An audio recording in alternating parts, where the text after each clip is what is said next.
போலீசாரிடம் வைஃபை மாடம் கருவி ஒப்படைக்கப்பட்டுள்ளது. இது தொடர்பான கூடுதல் தகவல்களை எமது செய்தியாளர் சையத் வழங்க கேட்போம். சையத், விரிவான தகவல்கள் என்ன? வணக்கம். பாமக நிறுவனர் தலைவர் டாக்டர் ராமதாஸ் அவரது மகன் அன்புமணி ராமதாஸ் இடையே கடும் மோதல் நாளுக்கு நாள் அதிகரித்து வருகிறது. இந்த நிலையில் டாக்டர் ராமதாஸ் வீட்டில் அதிநவீன ஒட்டுக்கேற்பு கருவி வைக்கப்பட்டுள்ளதாக சைபர் கிரைம் போலீசாருக்கு புகார் அளிக்கப்பட்டது. மேலும் கருவி சம்பந்தமாக பல்வேறு கட்ட விசாரணை சைபர் கிரைம் போலீசார் விசாரித்து வருகின்றனர்.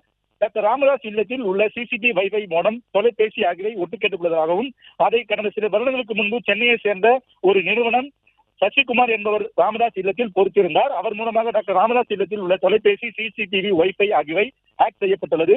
எனவே அவர் மீது நடவடிக்கை எடுக்க வேண்டும் என டாக்டர் ராமதாஸின் உதவியாளர் சுவாமிநாதன் டிஎஸ்பி இடம் வாட்ஸ்அப் மூலமாக புகார் கொடுத்திருந்தார். தற்போது அந்த வைஃபை மோடமை கோட்டக்குப்பம் டிஎஸ்பி உமாதேவியிடம் டாக்டர் ராமதாஸின் உதவியாளர்கள் கோபி மற்றும் உமாபதி ஆகிய இருவரும் தற்போது ஒப்படைத்துள்ளனர். அவர்கள் இருவரிடமும் தற்போது கோட்டக்குப்பம் டிஎஸ்பி விசாரணை நடத்தி வருகின்றார்.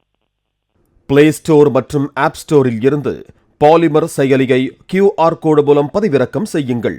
செய்திகளை உடனுக்குடன் பெறுங்கள்.